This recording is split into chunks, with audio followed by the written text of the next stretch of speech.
Welcome to Puck Talk CS. It's time to start with the double bang. Knicks Rangers. The Garden of Eden is back. Great time to be in New York sports. I'm Matthew Mugno alongside Steve Murno. We are ready to dig in to the New York Rangers, their opening Stanley Cup qualifying round. We're going to break it all down, talk about what they got to do when they go to DC, and all things going on at Mecca. Steve-O, how you doing? I'm doing great, Chives. Bang, bang, explosive. I love that opening. Listen, there is no better time to be talking puck than right now. This is like the time of the year that it's like a culmination of every single Rangers game that you and I have sat and watched. And as us fans, every single game we've watched, this is like the culmination. This is like the Civil War right now, the lead up to Endgame, and we're trying to progress through phase 3 right now. So listen, let's do it, Chives. Let's talk some puck. And boy, do we have a lot to talk about. A lot to talk about, starting with game one. I think the Rangers set the tone. Their scoring is evident. Like, they can take over the series, they can take over a game. We saw that. I mean, poetic. Matt Rempe opens the game. I thought that fourth line looked really good, Steve. Yeah, all across the board. Not even, with the goals, the assists, just defending, and maintaining good puck possession. I thought was fantastic up and down the lineup. And this is the thing that Mm-hmm. I'm kind of, when I try and review this, I'm kind of at a crossroads here because it's not just that fourth line looked fantastic, but everybody kind of looks good. Mm-hmm. Mika's looking good, Kreider's looking good. Everybody is more noticeable, and I don't know if it's because of us, especially game one, or if it's just because we're playing Washington. The way I think our style matches very well, and that was evident right off the bat in game one against Washington. Kind of a little bit of a slow start, but even though there wasn't no scoring in game one, I still thought we dominated the ice. The puck was in their zone. We were getting quality chance after. Panarin had a couple good chances. Kreider had a couple good chances off Lindgren. And I think the way we play in our style, we attack, we're aggressive. Washington's not really that. They're more laid back. They don't jump out on you. They're a much more conservative team. And this is a Mm-hmm. Washington team that when they fall behind, there's the way they play is not equipped to come back. Now, yes, Mm-hmm. they came back in all those games. When they were playing Columbus at the end of the year, they were playing Montreal, they were playing Philly. They could win those games. But when they're playing a team that's 3 notches above them, their style isn't equipped to come back. They're more equipped to playing ahead, and they're more equipped to playing a tie game. But once the floodgates open, you saw that in game one. Once Rempe got on the board, Panarin comes out. How about that? That swing he took after the goal. You saw it in game two as well. When the Rangers open the floodgates, it's open. It's hard for them to come back. They did a good job in game two, but in terms of game one, you saw it. It was just tough for them to come back. Yeah, I love their depth. I think something that was a conversation all year, the last few years, was improving the depth, and I think it's really all come together. I've been really impressed with Wenberg, Kako, and Cooley. You'll love the grit they bring. I can't wait till they get on the board for the Rangers. And for Rempe, VC, and Goodrow, I think Goodrow takes a lot from the fan base, and I thought VC is a guy that came in 2 seasons or last season on a PTO. Rempe's kind of been his own story, but he's playing really well. Obviously, outside of the officiating, the Rangers, I think, have a flow. I think that's kind of chopped things up at the Garden, games one and two. But for game one, extremely impressive. Love to see Jimmy VC get on the board. It's been 6 years since the last time he scored a playoff goal for the Rangers, and he never scored a playoff goal at the Garden. So that was kind of a cool full circle thing. Rempe, you can't make. You know what? I should say you could write that, but phenomenal. You'll love to see that. And his simple plays, they get the puck in deep. He carried the puck through the neutral zone, creates a triangle passing play. VC with a nice dish out in front. Keep it simple when you're the depth guys. Steve-O, game two, different story. Very chippy. I want to know what you thought about the Cooley nut shot on Wilson, the Panarin hit. We've never seen Panarin like that before. Yeah, that's right. Especially in the playoffs too. How about that? I Mm-hmm. gotta say right off the bat in game two, the officiating has been horrible. I Yeah. mean, both sides. It goes both sides. And again, I don't. think it's enough to shift, the series where it's like, oh, it's more one sided than the other. I mean, all Mhm. around you're seeing missed calls, bad calls. Now again, there were a lot of obvious ones, but a lot of no calls, which I was blown away. I mean, Panarin got hit, Cooley got hit in the face in game two early on. That wasn't called. The officiating's been horrible. I mean, do you have a take on that? Yeah, I mean, you know what? I understand. I think what was frustrating about game two was game one, they're gonna call it tight, and that's established. Uh the first few shifts, it's tough to not only get your lines going when you have these constant change up special teams. Now those guys are playing a lot. I'd also like to say a tangent. I love the way Laviolette's coached. Situational awareness. He at the end of the game had Trocheck, Wenberg, Goodrow, and VC out there with Kreider and Zibanejad. Love that. Like he's really relying on everyone. With that though, it's hard to get into a rhythm and a flow. So that was my problem with game one.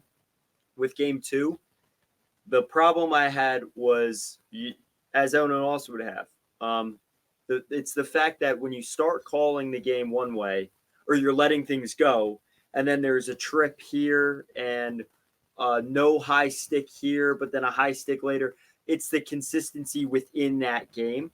But I listen, the Rangers are going to overcome that with a team like this. If this were to happen against a team that's really going to challenge New York, I think it's a different story. So I do think one, their power play and penalty kill are extremely reliable, so that helps.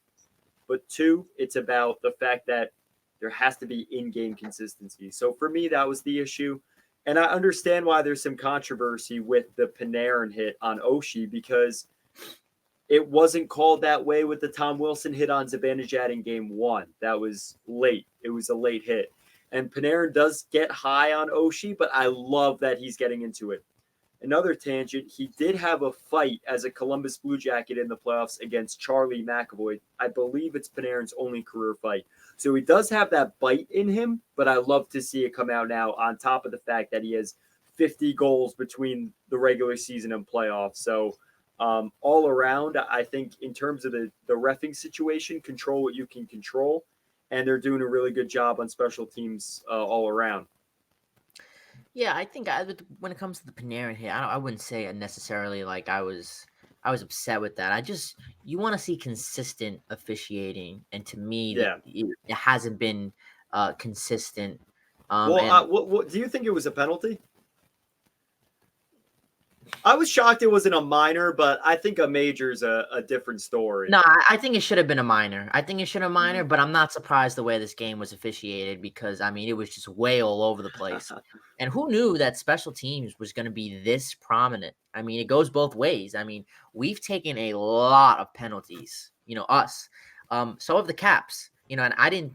I mean, if you would have asked me in after two games if we would have seen this many penalties, I would have told you no way. Maybe the Caps.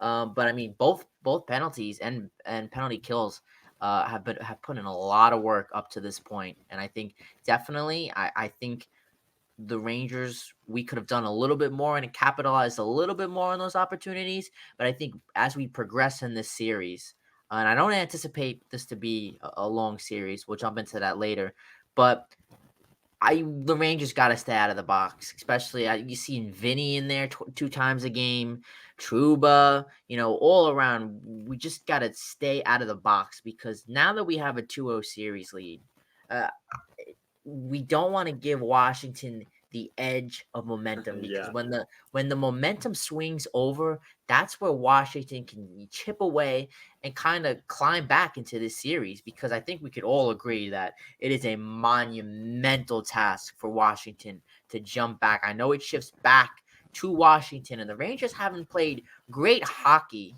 We mentioned this earlier on in the season in Washington for some reason. I don't know why. It's not a tough place to play in, but we haven't played great hockey there. But at this point, I'm confident, and we cannot allow the momentum to shift. And I think a power play, as simple as it sounds, a power play goal from Washington, no matter what the score is in the game, can kind of start to shift that momentum away. So we just got to do a good job protecting our leads, and we just got to stand our ground up to this point as the series shifts to Washington. Now, Charles, I do want to get your opinion here. In game 2, we're still on game 2. Last 2 minutes and 40 seconds. Mhm. This wasn't an easy game to win. You No, got the sense once Keandre buried that shorthanded goal, you're like, all right, I'm feeling much better now. that was sweet. That was sweet. That was you'll love to see the shorthanded goals. Now, last 2 minutes 40 seconds, Chives. Washington pulls the goalie. What's going on in your mind right there in game 2 in the last 2 minutes? The first thing is just the difference between 5-2 and 4-3 is a bit frustrating when the like you said in terms of capitalizing on some of the power play opportunities. It's a situation that if the Washington ties it and you go to overtime, that can change the series. But you know what? I have a the Rangers will likely prevail in this series. That's the way it looks right now. But just even a longer series doesn't do the Rangers any good because the opponents they can face further down the road are involved in these grudge match, type of series. Boston, Toronto, and Florida and Tampa are just beating the hell out of each other. So if you can get out of a series as quick as you can, you won the President's Trophy. You earned to play the worst team, the number 2 wild card.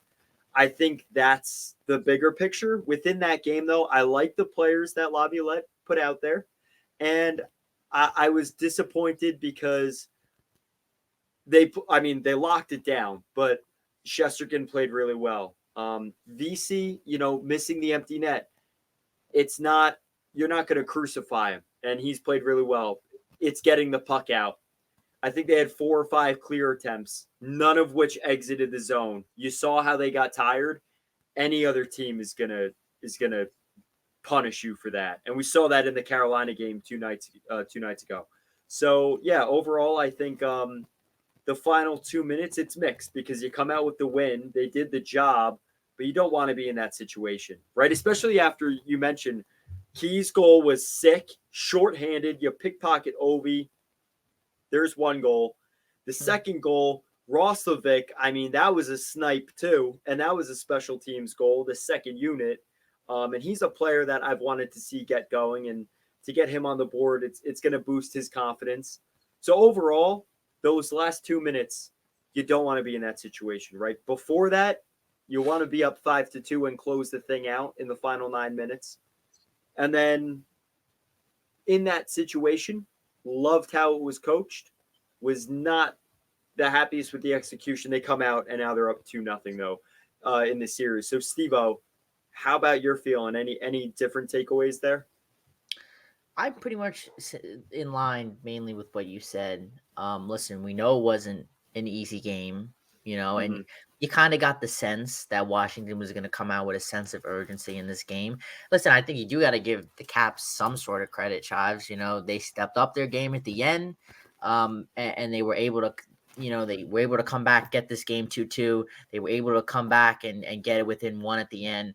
But it's just Washington is just outmatched, I think, in all aspects of this game. And I don't want to say they don't have the firepower, but they lack a lot of things offensively, and they don't take a lot of Mm-hmm. shots either. You're not looking at these games and seeing Washington outscoring the Rangers, in all the periods. You're just not seeing that because they don't take a lot of shots. But with that being said, I thought this game was good in the sense that, it wasn't an easy game, and you want a team that's going to battle, and you want to face Mm-hmm. that toughness, because the last thing you want, Chives, is the Rangers to move on. We go to Washington, we win the next 2 games, and then now we're sitting and waiting for Carolina, and then now we play Carolina, and we get hammered by Carolina in round 2 because Carolina, the first 2 games, were very tough. They were very well contested games. The Caps, at no point were we sitting there saying, "Oh, this game's over." You know what I mean? So I think it was good for Rangers to face a little bit of that toughness. That way, if we move on, which again I'm fully confident up to this point, but when we move on and face, if it's to be in a round 2, we face that toughness, and I think we just did that. And I think the main thing with winning the President's Trophy, Chives, is that you have home ice throughout the playoffs, but you have to win at home to maintain that home ice. And we did that in the first two games, which I thought was key. And to be honest with you, I'm fully confident. I've seen enough. The Washington Capitals, to me, it was a nice story. They were able to jump in. I mean, if you're a Caps fan, the last week of the season, week and a half, really the last 3 weeks, but the last week was a roller coaster of a ride. Woohoo, they got in. But to me, they're just outmatched in every level when it comes to the Rangers. And I think, it's in order for them to kind of get back into this series, they have to rely on their manpower. They're going to have to rely on Oshie. They're going to have to rely on Ovechkin. And let's talk about him for a second. Ovechkin. They're going to have to rely on Strome. They're going to have to rely on a few key players. But Alex Ovechkin, Chives, what is your take on him? He's been very quiet. Game 1, he has no shots. Game 2, he only has one shot. What's your take on him? Do you think we neutralized him and we did this? We contested him so well? Or do you think that there's something off to his game? What do you think? I think there's something off to his game, and I think Spencer Carberry, he took an interesting approach. He's the youngest coach in the NHL. He's 40 years old. In the post game, he says, we need him to get going. He's not going, essentially. I don't have that bar for bar, but the fact he said something is pretty big. He's talking about one of the all-time scorers in NHL history, and I think this happens, though, right? Like I mentioned to you before, we have history to show that a lot of these all-time scorers, the longer they go, they end up becoming like a 20-goal scorer. And by reputation, you think of them as Alex Ovechkin.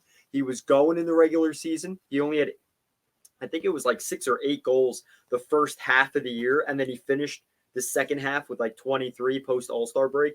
Great numbers. He still has a scoring touch. He's one of the best scorers of all time. In this series, I think the Rangers are playing the Capitals well overall, team defense. Like, I don't think it's just targeted on him. We're just used to, in 2012, seeing Mark Stahl and Dan Girardi, like, matched up on Ovi. We haven't seen him really take charge. And, I think that changes the series, right? Like, if he comes out in games, in game 3 in Washington, and he turns things around, it adds another layer for the Rangers to have to focus on. But he's really been a non-factor, and I think their best players have been Carlson, Strome, McMichael, and Oshie and Wilson have mixed things up, but I haven't been necessarily impressed by their play. I think overall they're going to need some guys to step up, and I think it starts with Ovi. I think a lot of people before the series thought it was going to be kind of this offense led by Ovi, and then if they got the support, they could make it a series. When in reality, it looks like a team that needs contributions from everyone just to kind of hang in there. I would say the approach by Carberry was interesting. The results from Ovechkin are disappointing. And I think for the Rangers, it's a good thing because I think they're going to be able to neutralize, top offensive threats. And also, I think they know that it's better if he's not going than if he was, right? So I haven't been blown away, but in terms of games 3 and 4 coming up, how much of an X factor is Alex Ovechkin, right? Is the biggest X factor Charlie Lindgren? Is it starting Darcy Kemper maybe just to boost the team? Is it Alex Ovechkin? Is it, Wilson and Oshie really mixing it up and dragging the Rangers into the fight? What's the biggest X factor for you going into games 3 and 4? Yeah. Before I give you that, I want to add a little bit. I want to add another layer to that with Carberry's comments. I was with you. I was a little surprised with that, but I do think if there's one player that he could do that, and don't get me wrong, if I'm Spencer Carberry, I'm not saying that about any one of my players, especially he's obviously going to have a big role at Washington moving forward. And I'm not saying that about any player. I'm not throwing anybody under the bus because, to be honest with you, there really isn't one player that you could point to, in terms of Washington. I think it's a team effort, especially when you're playing a team like the Rangers. But I think if there's one player you could do that to, I think it's Ovi. And I thought you hit the hammer on the head. 23 goals in his last 25 games to end the regular season for Alex Ovechkin. And then you watch game one, you watch game two. And if you're a Capitals fan, you're sitting there saying, where the hell is that scoring? Because he really was electric to start the season. And then the playoffs come, and then it's just nothing. The great 8 is reduced to the great 0 or the great 1, the one shot. I mean, it's kind of crazy. And it's just we've been watching Ovechkin for the longest time. We've been watching him since I met you in 8th grade middle school. And his shot, not to say, I mean, it hasn't really diminished over the years, but in this series, it just hasn't been there. Even when he does get shots, they seem rushed. They just don't seem to the accustomment that we've seen in Ovechkin in the past. Now, to answer your question, keys to the rest of the series. I thought when me and you were talking earlier, we hit the hammer on the head, and that's Mika Zibanejad. And what I like about him is he's been very noticeable. And I'm not talking about, when he scores the goal, or I'm talking about even when his shift doesn't result in a goal. He's been very noticeable, whether that's puck control, whether that's a big hit, making a big play, getting a steal in the neutral zone to create an odd man rush. Mika's been very noticeable, and that is a very good sign, because earlier in the year, Mika would score a goal here, a goal there. Overall, a quieter year for him. But when he scores that one goal here, one goal there were plenty of times me and you hopped on this pod saying, Mika's cooking. He's starting to wake up. And then the next week, we've heard nothing from him. But when you compare his game 1 and game 2 performance now to some of those games in the regular season, you're seeing now that he's being noticeable. Back compared to those games in the regular season, he wasn't really that noticeable, but now he is. I'll throw Chris Kreider in there. He's another name that's very noticeable. And I'll give you another one, Chaz. Wenberg. I thought he has been playing fantastic. Of course, you want to get him on the board here in the playoffs, but I think even though he hasn't been, he's been a player that's looked very, very good, very strong with the puck. He's fast. He's very decisive. Like, there's no contemplation. He's not going to sit there and wait a second. He's quick. He knows what he wants to do, especially around the net. I think he's great. But I think Mika is a key. And you said this to me earlier. If Mika gets cooking, the Rangers are going to be a damn tough outing for whoever they're playing. So I'll flip it back to you. You could chip in wherever you want, but what are some keys for you? Yeah, I think you have to think Washington's going to play energized and motivated in Washington to start. I think it's weathering the storm. And who does that start with? Defense. Love that Trouba's playing pretty well with Eric Gustafsson. I think Gustafsson has been phenomenal on the offensive side of the puck. He set up 2 of the goals in game 2 with supreme passing plays, great offensive instincts where he's shaking, baking, working it at the point. Braden Schneider, to me, is a huge factor. I think the fact he stepped up and played with Keandre Miller, he makes small plays that have resulted actually in goals the other way. One of those, the Kreider breakaway to seal game 1. He made the play. He got the stick tied up in front of the net. Roslovic gets the puck, the free puck, sends it to Mika. Mika with the vision sends an unreal sauce up the ice for Kreider breaking because Van Riemsdyk got caught in the zone, got caught down low. It left the separation in between the 2 defenders, both of them now back checking, and Kreider, we know, can scale like the wind. So a guy like Schneider making those small detail plays. I also love his no back down of Tom Wilson at the end of game 1 with Miller. There's a fight and a bite that I did not expect from the team overall, and I do think it was juiced up, and I'll say, from that Matt Rempe situation, right? Historically, from when they lost to the Islanders in 21, at least for the core guys, from when the Tom Wilson incident occurred, there's been a change. The fact you're seeing Panarin throw the body, I mean, I never would have said that, and it's phenomenal for the team overall to have your star player getting into the mix of things. I think I've been impressed with the team's response at the end of that one period in the first game 1, when the entire team is on the ice, talking at Tom Wilson, like Rempe, Cooley, they're all not afraid. And I think that's a major part of this team's success. So in games 3 and 4, they're going to need that more than ever because the home crowd's going to be in red, and that sea of red is supporting a guy like Ovechkin who's trying to get going, right? Like he still has a chance at a Stanley Cup at his age.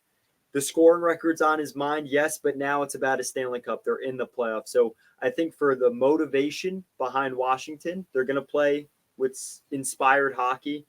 I think overall it's about the defense and that team play, the grit, and I think they have it. You mentioned Wenberg, that whole line, impressive. I think they've all been able to not only weather the storm, but enact the physical play. Really impressed with that. That's, to me, the biggest X factor is going to be that grit. As you mentioned, you don't want this to be a series that goes 7, but if it's challenging enough, it keeps the inertia going for the team. So I think that'll be important to carry through, especially with how you're seeing the other matchups in the postseason, Steve-O. Well, there's a saying out there. I don't know if you know, but the saying is the series doesn't really start until both teams have won a home game. So obviously, Oh. listen, if the Caps are unable to win a home game, we know how that's going to end. And I think as we transition to games 3 and games 4 now, game 3 is the crucial point for Washington. This is their Mm-hmm. lifeline. They have to win this game. If they don't win this game, they are done. Like there's no coming back for them. And what I think what's so crucial to this is we know the key players. We know who, if Washington is going to come back and they're going to make this competitive, we know who it's going to be. And I think that's part of their fault. They have Ovi, they have Strom, and they have Wilson. Those are the 3 guys that you're circling right there. Those are the guys that could really make a dent in this series. Other than that, yes, they do have a couple of key players, like you mentioned earlier. I think Carlson's, a dog on the ice. But other than that, they don't really have players that you can consistently count from when you're behind. I mean, Max Pacioretty, what is this, 2014? For me, they're very thinned out. So as we transitions to game 3 and game 4, 100% I agree. Charlie Lindgren, I think, hasn't played fantastic in the series up to this Mm-hmm. point. I don't I think he's played just fine. Like there's certain things he can do and he can't do, and I think he's played pretty decent. I don't again, when you get a rush like that on Keandre Miller shorthanded, the Rangers are putting that in the net 10 out of 10 times. Matt Rempe in front of the net, there's really nothing you could do there if you're Charlie Lindgren. But I find this so interesting.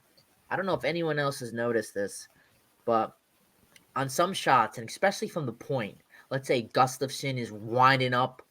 I love his shot from the point. Gustafsson, he's a player to watch. He can make some magic in the playoffs as we progress. But let's say Gustafsson's winding one up. Fox, a Trocheck, somebody's whipping one from the point. Lindgren is so weird. He throws his body at the puck. Like you don't see that from any goaltender uh around the league. It's just I've never seen that before. It's weird. I don't know if you're picking up on what I'm putting down, but it's just on some saves he like throws his body at the puck. It's very weird. Yeah, in terms of style, the only thing I could point to is that he's the opposite hand catching glove. Like we don't see that often. So it's funny because, as you mentioned, just viewing the game, like it's a very awkward thing to watch because we're so used to the normal setup for a goaltender, right? Left catching glove, right stick. So that I think it's unnatural and unorthodox to begin with to look at. But I hear you. I think part of it too, and this is just pure speculation, could just be it's his first time in the playoffs. Like he's putting everything on the line. I don't know if that's the reason, but that's what I would speculate. That's part of it too. Is maybe we're seeing a little more of the unorthodox because he's leaning really heavy into his play style. So, yeah, I mean Lindgren hasn't. I thought he was going to play a little bit better, to be honest. But overall, the Capitals' defensive play and like Lindgren haven't blown me away. So, it's not like he's stealing the series out there. Yeah, and I totally agree with that. And the reason I say, he's playing terrible. I don't think that's true. I don't think maybe it's just because I don't think that highly of Charlie Lindgren. He's a good goaltender, but he's obviously not at the level that our goaltender's at. I mean, that's not even in a topic to discuss.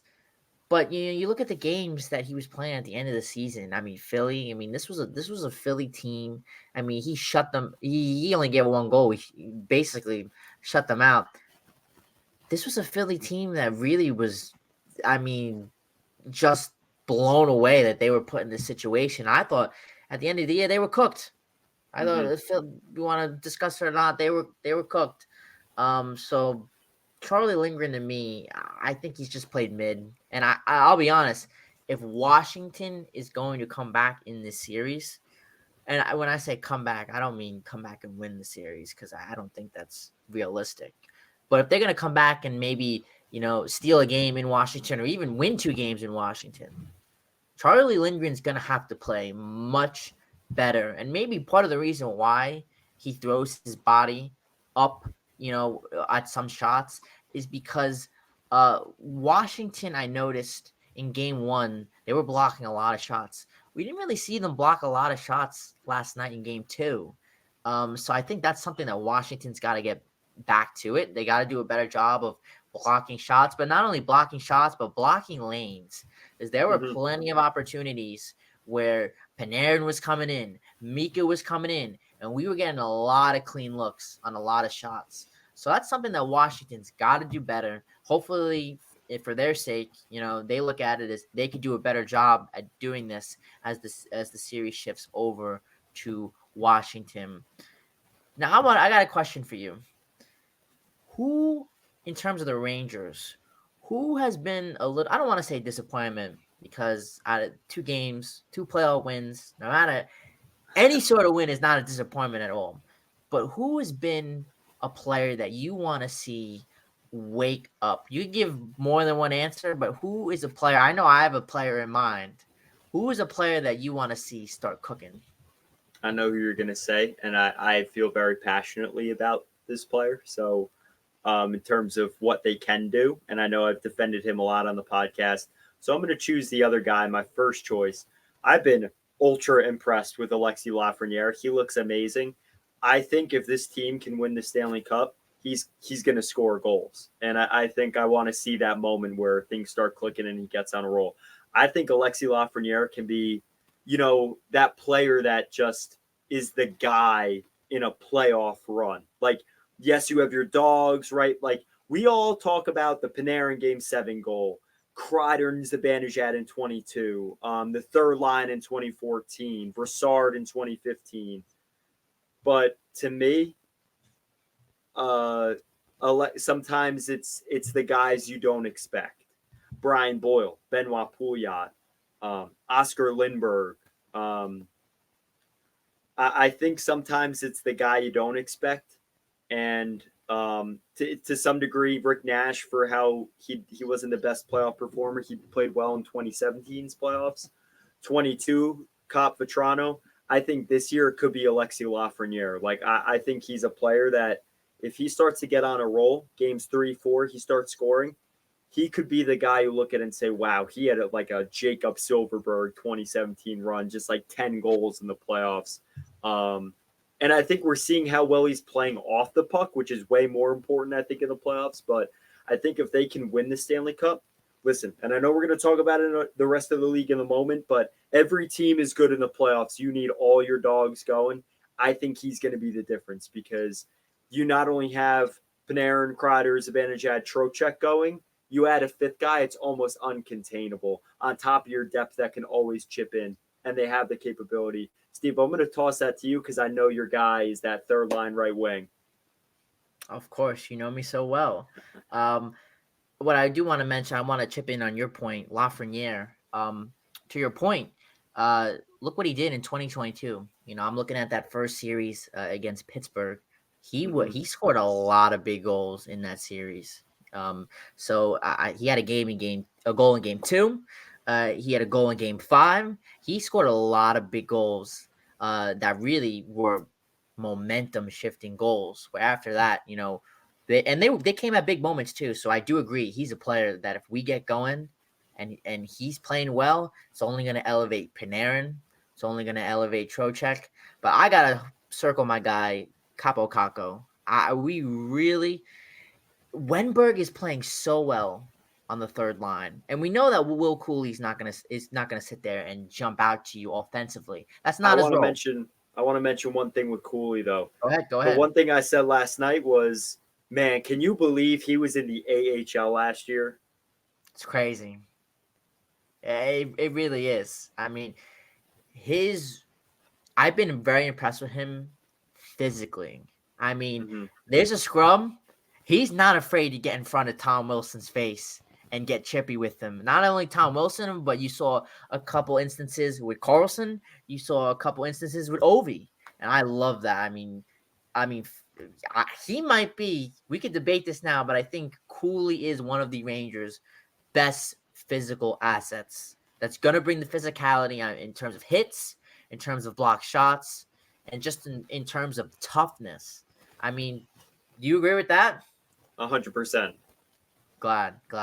But so physicality and toughness, that's Cooley's game. He's not gonna sit there and jump out to you offensively.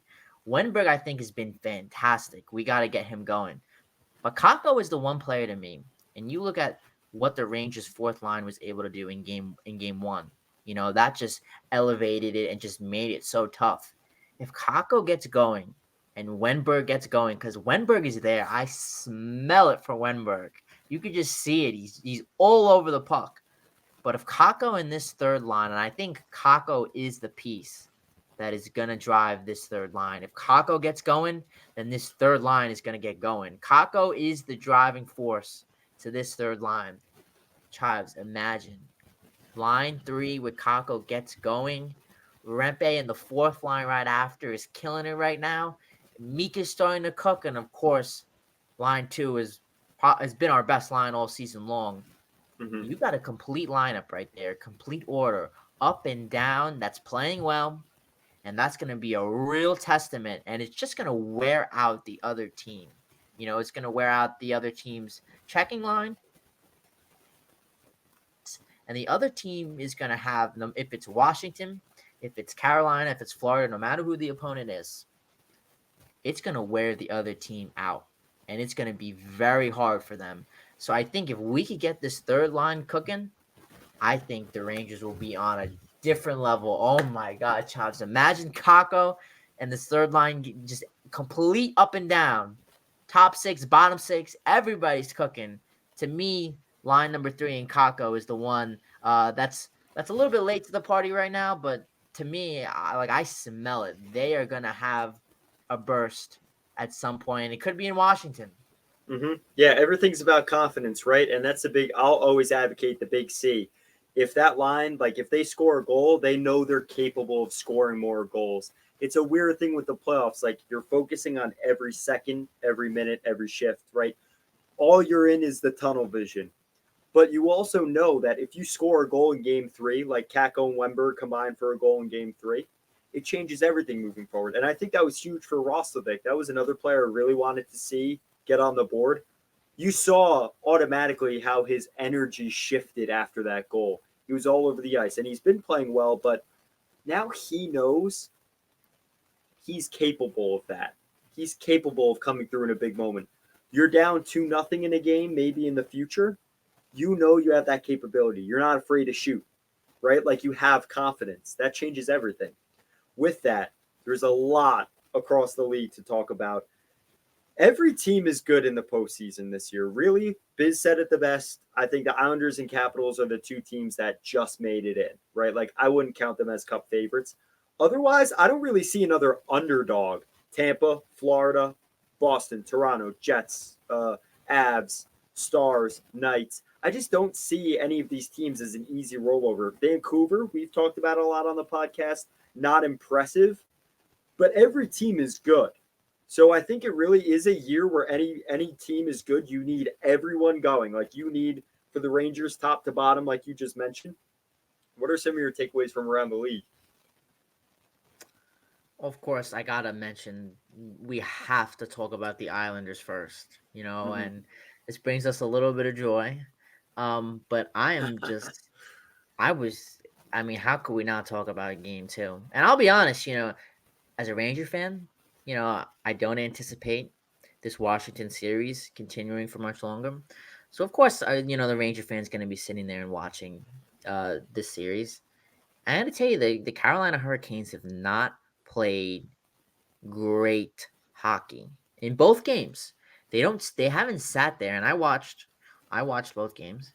They haven't sat there and blow the Islanders out of the water. The Islanders have lingered around, and the Hurricanes allowed the Islanders to constantly remain in these games. Now the Islanders just they just suck. The reason they couldn't jump back into these games is on them, not Carolina. But Carolina opened the door and let the Islanders stay in, especially in game one, and yeah, you could say game two. But I mean, game two to me, we'll talk about that. I want to get your opinion on that. Game two wasn't Carolina coming back, in my opinion. That was solely the Islanders. I mean, the Islanders, they threw the towel in on that one. I mean, this isn't football. They look like they just wanted to run the ball out, wait till the clock drain, and they couldn't get it, man. I mean, you allow a goal, and then 9 seconds later, I mean, they look like they're ready for Cancun, Travis. Yeah, I think this didn't shock me by any means, but I think Carolina woke up in that third period. I would disagree. I know. They didn't play well in game one by any means. They come away with the win. I don't think they played.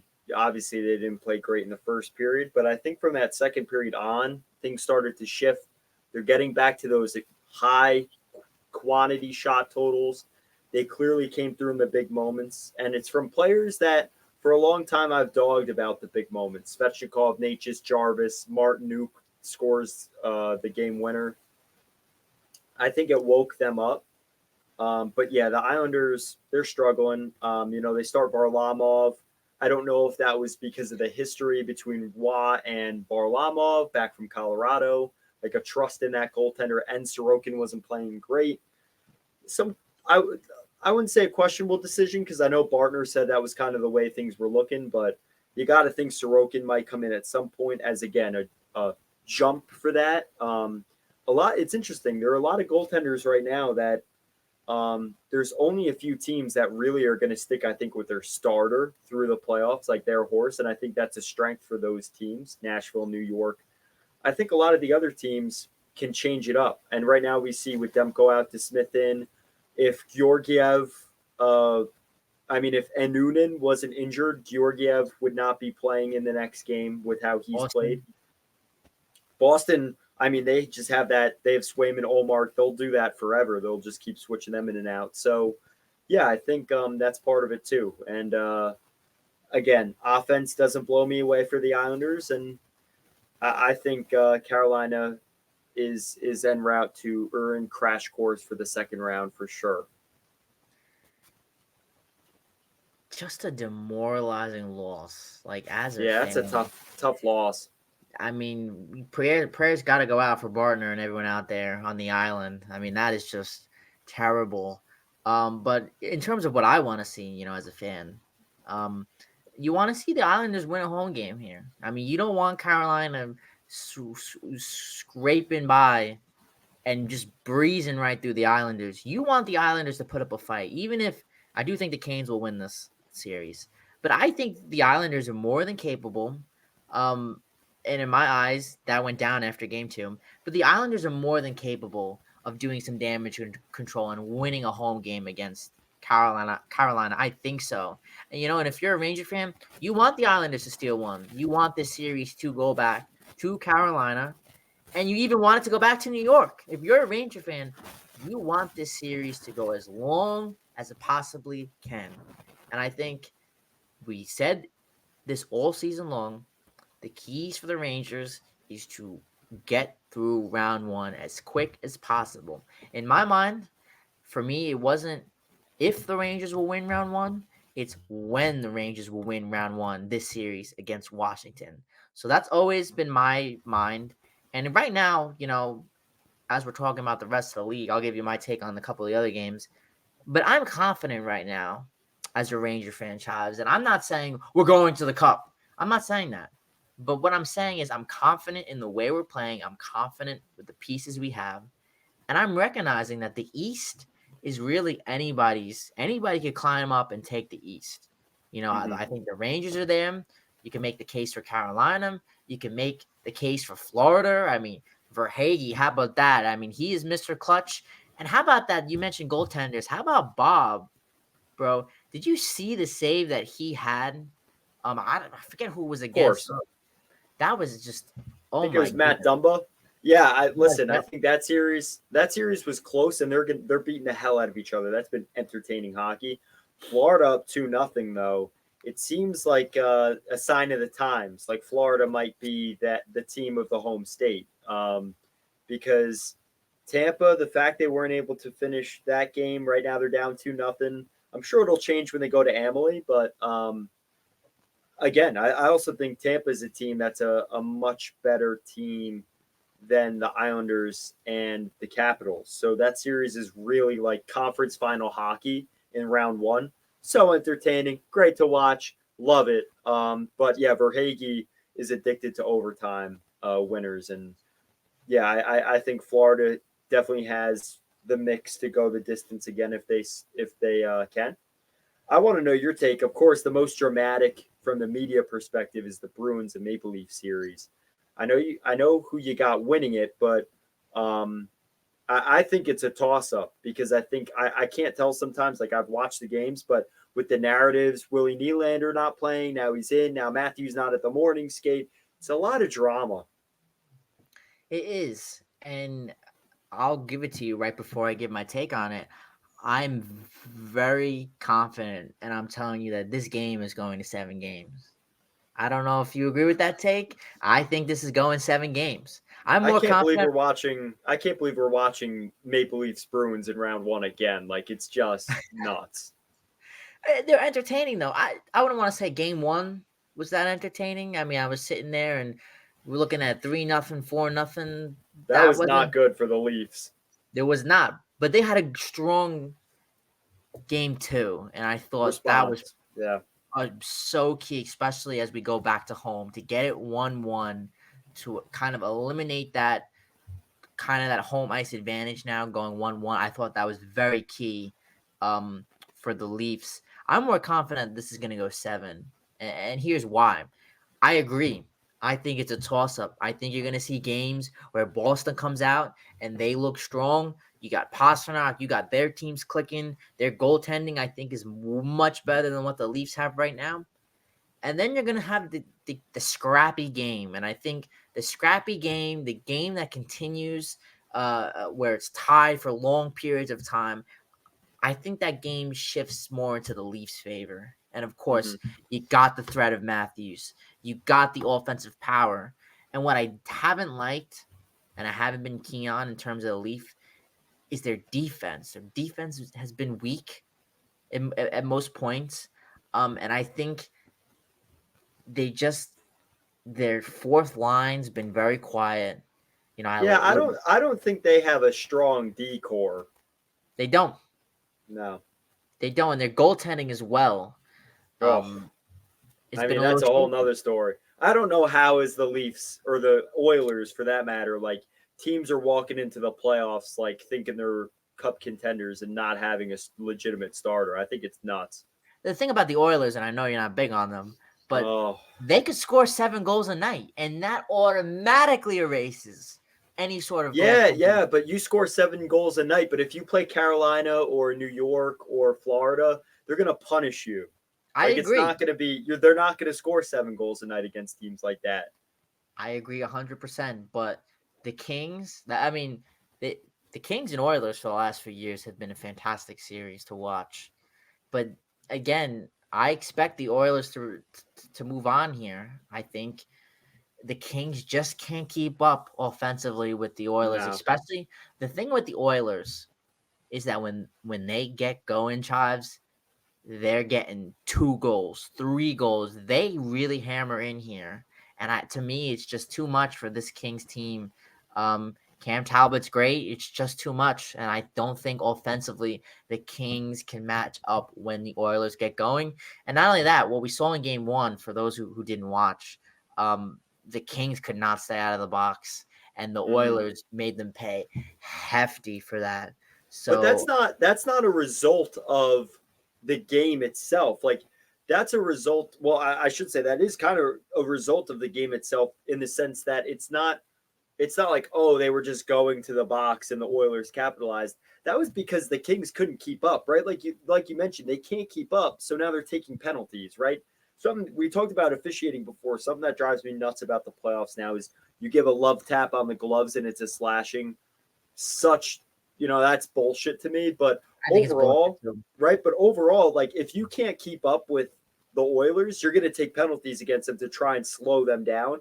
It's kind of it's obviously a recipe for disaster. But I agree. I think that's a good point. Like that's an evident sign that they can't keep up is if there's a march to the box.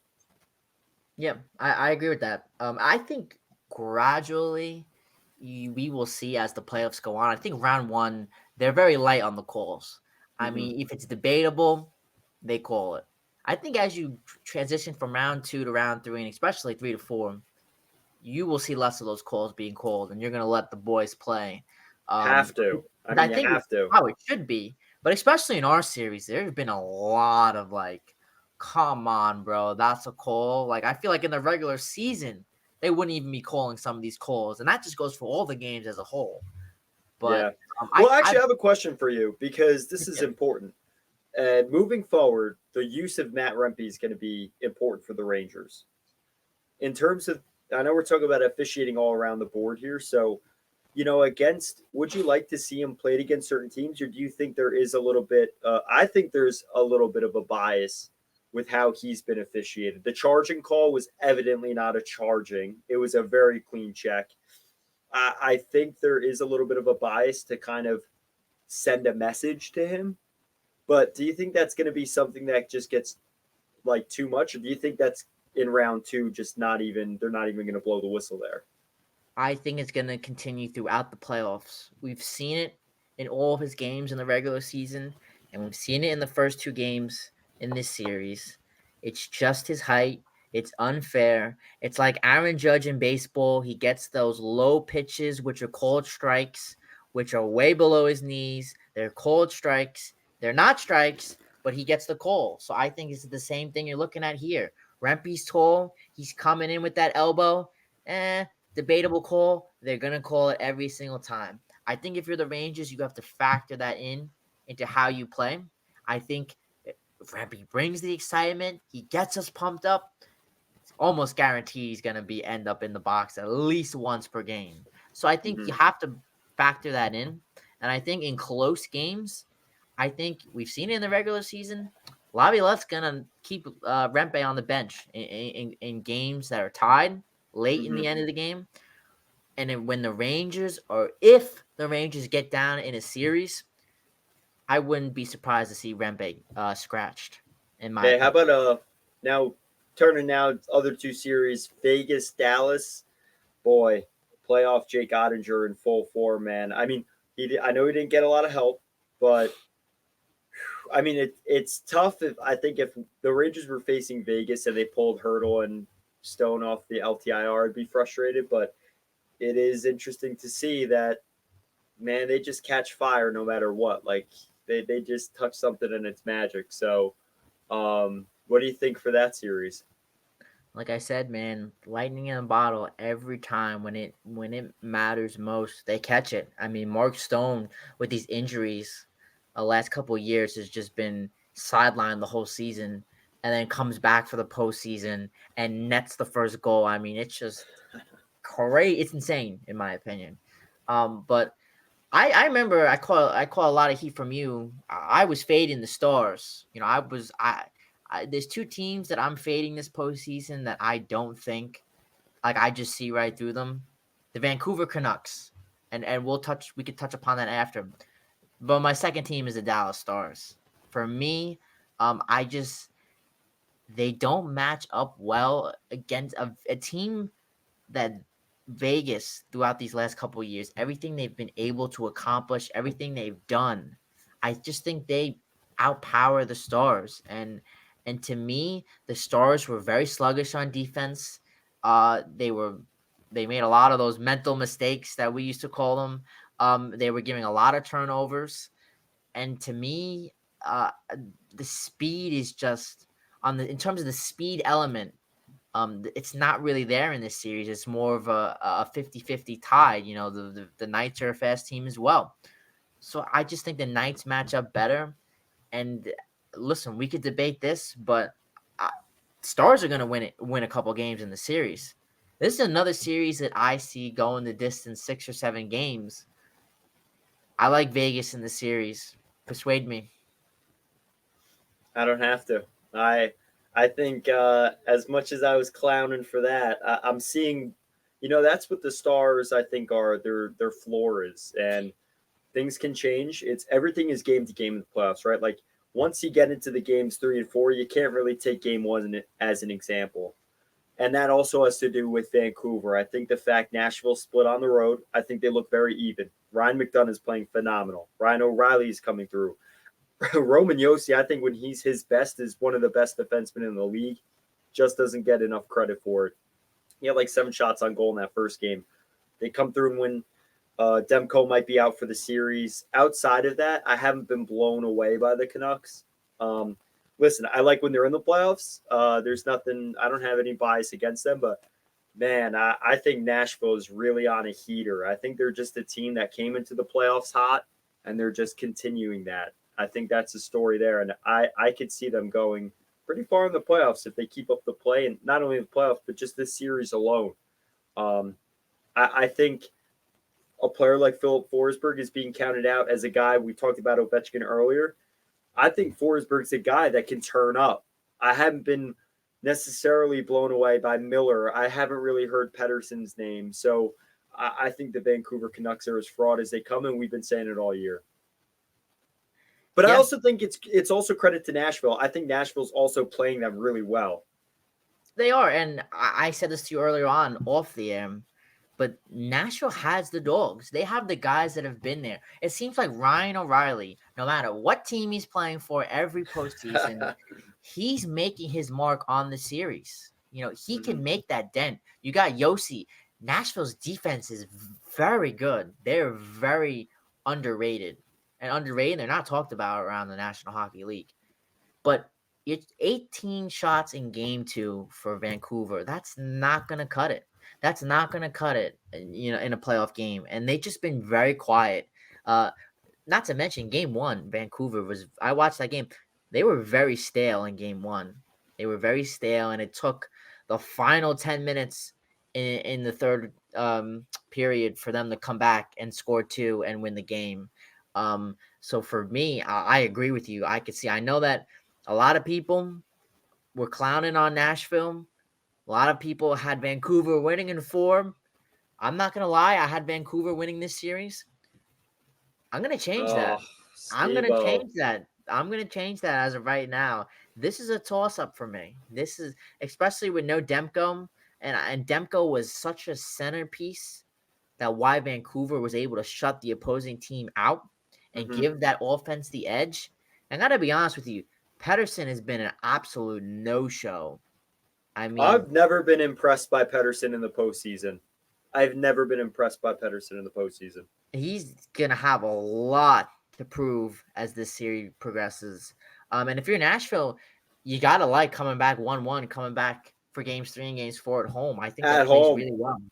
Yes. Part of it, too, you got to think, Steve-O, good point. Travel. This is the longest series in terms of travel.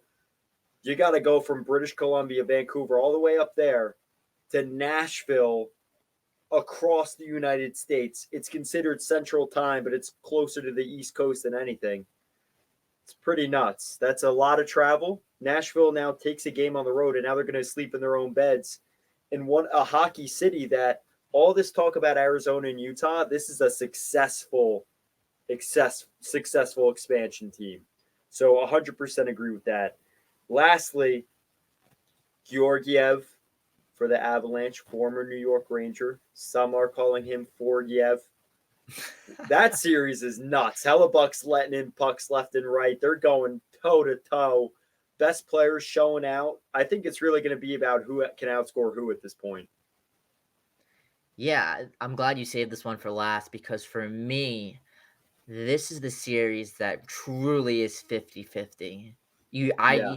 This was the question when I was filling out my bracket. This was the one series that I filled out last because you could really make the case for both teams.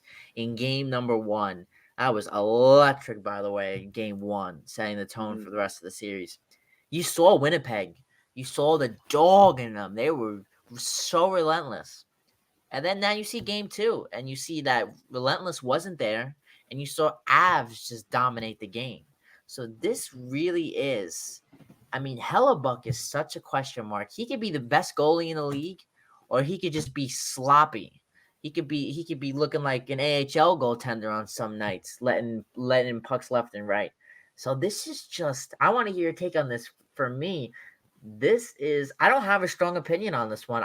You know me, I was highly big on Winnipeg. Winnipeg was a team that I thought that could be very dangerous. But for me, this is another series that has game 7 all over.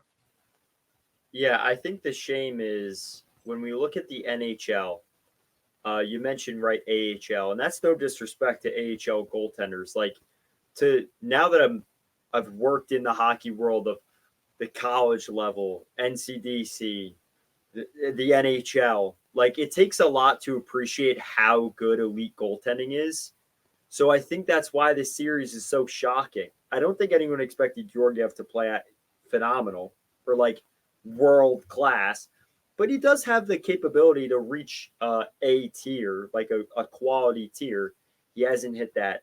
Hellebuck is also surrendered goals plentiful. Was a little, a surprising start to the series in that respect for the goaltending. But overall, I think if we're my biggest takeaway in the playoffs, fans, because of the way this sport is marketed now, are always looking. Pasta, yes. Matthews, yes.